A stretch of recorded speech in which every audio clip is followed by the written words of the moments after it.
guys, Fifi Mangaka here, and today we're going to be talking about how to make a one-shot. So if you've ever decided that you wanted to make a bite-sized version of a long-form story, this video is for you, especially if you've never made a one-shot before. So let's get right into it. So if this is your first time thinking about writing a one-shot, you may be wondering what is a one-shot? So the one phrase or word that I like to use to describe a one-shot is self-contained or compact. A one-shot is basically a self-contained story within itself. So it's not a story that you would expect there to be more to it by the time you finish it. One-shots are a really great way for you to practice both writing and drawing and paneling for your webcomic or webtoon. And I highly suggest doing a few one-shots before doing a long-form series to see if comic making is for you, or maybe even just to see where your strengths lie in comic making, whether it's with writing or whether it's with drawing. You may find a lot about how you like to tell stories and how you work by doing one-shots without the commitment of a long form. First thing you need when making a one-shot is a concept. You need an idea for your story. You need to figure out, what is this one-shot going to be about? This is an area where I think a lot of beginners run into some issues blurring the lines between one-shot and long form. Your concept for your one-shot should be something that can be resolved within the length of a one-shot. So you don't want to open up a lot of different paths for storyline with a one-shot. You want to pick something thematically that can be nicely wrapped up within however long you plan for your one-shot to be. And I think this is why a lot of one-shots tend to be slice of life. They tend to be things that don't have a lot of complex interpretation, things that the audience can easily immerse themselves in due to familiarity, and they tend to kind of stray away from things that require a lot more analytical thinking, or things that just open up a can of worms, if you will, a can of literary comic worms. The most important piece of choosing your concept for your one-shot is you want to choose something that can be succinctly wrapped out within the length of the one-shot. Remember that self-contained phrase. You want to make it so that by the time the audience is done reading that one-shot, there are no further unended, open-ended feelings of, okay, now we're going somewhere else. You want that ending to the one shot to be, okay, that was it, we're done. You want to keep open-ended feelings and open-ended thoughts really to a minimum with your concept. So when you're brainstorming ideas, start with thinking about things that are really, really straightforward and really simple. For example, if you had a slice of life one shot about a girl who's learning how to bake cakes, she's at a pastry class or she's in a pastry school. The one shot could be about her learning how to bake her first cake. This is a really self-contained snapshot event, and I find that these sorts of snapshot events work extremely well as a one shot, so long as there's something that can be easily understood with very little outside information required to understand them. That's not to say you can't do like a classic shonen style comic, but for one shots, I think when you're first starting out, consider choosing something a little bit more familiar like slice of life. Once you've got your concept, you're going to need to drill in a little bit further on that character that you decided your entire one shot is going to revolve around. A lot of people think here that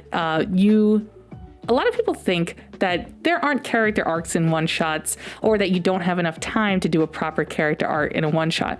But I disagree with that sentiment quite a bit. I think the whole of it is that a one-shot can have all of the same literary technique, like character arcs and narrative arcs. The whole point is that they're just condensed. Everything is just kind of squished into a more digestible length. So when you're developing your characters for your story, don't do anything different than you would if you were telling a longer story. Give your characters the same fears, the same joys, the same motivations, and determine how they're going to achieve whatever their aims are in the same way you would if you had a longer form story. But remember, for a one shot, there's really no difference with your character design in terms of their internals, like the arcs. You're still going to have your arcs. You're still going to have your peaks. You may even have your dark nights of soul in a one shot. If you're not familiar with a dark night of soul, it's basically a moment where a character basically things get very real for them and they have a reality check moment. You'll still have all of that stuff within your one shot. So as you're developing your characters, don't feel like you have to be restricted in the depth of that character just because you're making a one shot. You still want that character to have emotional resonance even though the one shot is brief. So we're going to still employ all of those techniques that we would if we had a longer story. Okay, now we move on to the meat and potatoes of your one shot, which is the plot structure. This is really what's going to separate the one shot from the long form work. So you can still approach your one shot from a typical 3-act structure with a beginning, a middle, and end, and you should approach your one shot like that, with extra special emphasis on that ending. And here's what I mean. The plot needs to be wrapped up by the time you get to the end. For an effective one shot, especially I think if you're entering contests, it's best not to leave the reader longing for more with questions of why did this happen, or who is that person, or where did they get this power from. I think effective one shots really wrap up the bulk of their story by the time you get to that ending point. So the beginning, the middle, and an end that ties up almost all of the questions that a reader may have had. You want the resolution to be satisfying.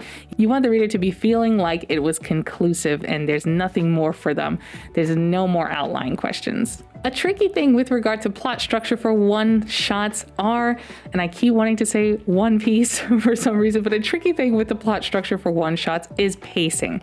So with a long form work, you have a lot of space to develop things. You have a lot of chances to use things like foreshadowing and, drag it out for several chapters. There are a lot of kind of literary and narrative techniques you can use in a longer form work that you don't quite get the luxury in a one shot. So pacing is something you have to pay special attention to. And if you're not familiar with the concept of pacing, it basically just means how fast or how slow the story is progressing, the pace of the story.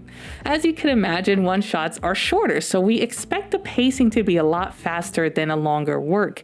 The events that occur in the story should move a bit more fast, a bit more continuously. So you have your beginning, you have your middle, you have your satisfying resolution, you're plotting all of that out, you're keeping in mind that your pacing needs to roll pretty quickly, and you've got all of that down. You've got your concept, you've got your characters, and you've got your plot structure, how things are going to progress. The next thing that you need is to work on establishing your setting and world building. So the next thing you need for your one shot is a setting in some form of world building. So much like the general theme of everything else, the world building and setting is going to be a lot higher level and a lot less detailed than you would see in a long form work. So you don't have to worry about making like One Piece scale arcs for your one shot. But whatever that snapshot event is that you're focusing on for your one shot, you really want to dive into what is that moment, what is that place in time, what does it look like, what are the people who are there, what is the location, what's the time here, what's the error, how do people talk, what is kind of the feeling of the world in that moment and that snapshot event that you're telling in your one shot. So don't get too bogged down on this. It's very easy to kind of get wrapped up in the absolute nitty gritty with world building. Like, what currency are they using? If that's not relevant to the plot structure that you already decided for your story, then I think you don't have to worry about it. Basically, what you want to do here with your setting and your world building is enhance your plot structure, enhance your characters, and create something that allows those things to come to life. And that's why you don't need to dive too deep into the setting and world building for one shots. It needs to be enough to accent the environment and what's happening, and accent the actions and the things that are being undertaken by the characters.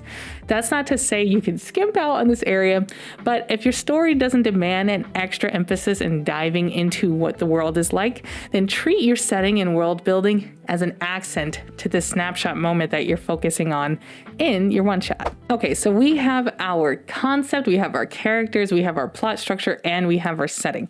And now we're ready to put it all together in comic form. So format-wise, a one-shot and a regular long-form comic or manga, there's really no formatting differences between those two. You can do the exact same thing with your one-shot that you would do if your series was long-form. What really matters to differentiate the two is how you put all of these things together. And the glue that puts them all together and work well in the one-shot format is the pacing. Going back to the beginning, the pacing is key in a one-shot, and my thought is that that's really what separates the one-shot from the long form. So pacing should be moving quickly. It should be, events should be transpiring from one page to the next. It doesn't have to be moving quickly in an action manner, but I suggest you not spend like 15 pages on a flashback in a one-shot, and say, oh, I could explain this thing later. Because with a one-shot, you kind of don't have a later to explain those things. You need to wrap everything up within the confines of that story. Pay special attention to that ending, like I said. You want this thing to be satisfying. I've read some one-shots where it feels like less like a one-shot and more like the chapter 1 of a long form story, and that is not a one-shot. That is a chapter 1. If you end your one-shot with a character that's like, okay, now I'm ready to go to this location and start my journey, it's hard to convince the audience that that's a snapshot in time that is resolved, because you're telling me that there's more, you're telling me that there's more story here. So it's best to try to think of ways within the plot structure you determine of how you can satisfy the reader by wrapping that plot up in a nice conclusive way that doesn't leave them feeling like there's something more there. When you're first starting out, pacing is also one of the hardest things, and it's hard to feel the beat when you're first writing, because it takes a lot of writing to start feeling beats. And one-shots are really great ways to practice that. If you're submitting to like a one-shot contest, if you're more so in the manga scene, those editors and those judges are gonna wanna see a conclusive and wrapped up story that hits an emotional key point and has that peak and then ends in a satisfying manner. They're not gonna wanna see something that reminds them of the chapter 1 of a long form series. So keep that in mind. The biggest thing for the one shot is that conclusive, satisfying ending. And once you've put it all together and you've finished your one shot, the absolute best thing you can do as a beginner is to seek outside feedback. So take it from me, I'm stuck in this little corner all day writing and drawing for my manga, OLDE Treehouse. And it's very easy to write yourself into a box where you feel like everything is good, you feel like your characters are coming through, your setting is coming through, and we have a bias when we're the creator. The bias is that we know everything that there is to know about this thing that we're making, but your audience may not have, and probably does not have, that same insight that you have. So if you think something is obvious, maybe the reader doesn't quite get it. If you think your character's personality is really coming through, well, that could be because you know your character very well. So the best thing that you can do is to find places where you can get outside feedback from people who want you to succeed, not just unsolicited feedback, and see how others feel about the pacing. See how others feel about your characterization, whether or not your characters are really coming through. See if they feel, most importantly, that the ending to your one shot is satisfying. It doesn't feel like you're kind of, swinging them along for something longer, bait and switching them for something longer. Outside feedback is one of the best ways that you're going to help your work resonate with more people.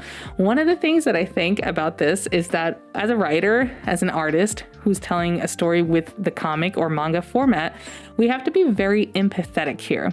We have to understand that everything that we know about our work, our audience may not know everything about our work, or the things that we write and draw may not translate as well to the audience who's not like up here in our brain. So we have to make sure we have some kind of outside source which can kind of like bring us back down to the Mars area and tell us whether or not what we think is translating well is actually translating well from the perspective of an outsider. Overall, what do I think about one-shots? I think they're fantastic ways for beginners to practice formatting comics, formatting panels, and practicing their art chops. But more importantly, one-shots are absolutely critical and pivotal if you're less experienced with writing.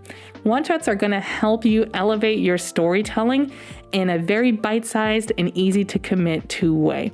So if you feel like I'm doing pretty good in the art department with my comic, I feel great about my artistic skill and the formatting, but I'm still weak on storytelling, one-shots are a great low-stakes way for you to flex the storytelling muscles and start developing a sense for things like beats, start developing a sense for things like world building. So if you do have aspirations for improving storytelling and working on something longer form in the long run, then I highly suggest you make a one-shot. And folks, that's my list on what you need to make a one-shot when you're a beginner just starting out writing. I hope you found that helpful or useful, and maybe when you're making your next one-shot, you'll play this little video in the background and listen to me yap while you're brainstorming. I myself am also a mangaka, and chapter 1 of my manga Yield Treehouse is out and available to read at Webtoon Manga Plus, and most importantly, Global Comics. So go check it out if you haven't read it. I think people have been liking it so far, and if you like Black Clover or One Piece or Rave Master or Fairytail or any fantasy manga, I think you'll like my work, just saying. So please go check it out and show Fifi some love. And until then, I will see you next time. Bye.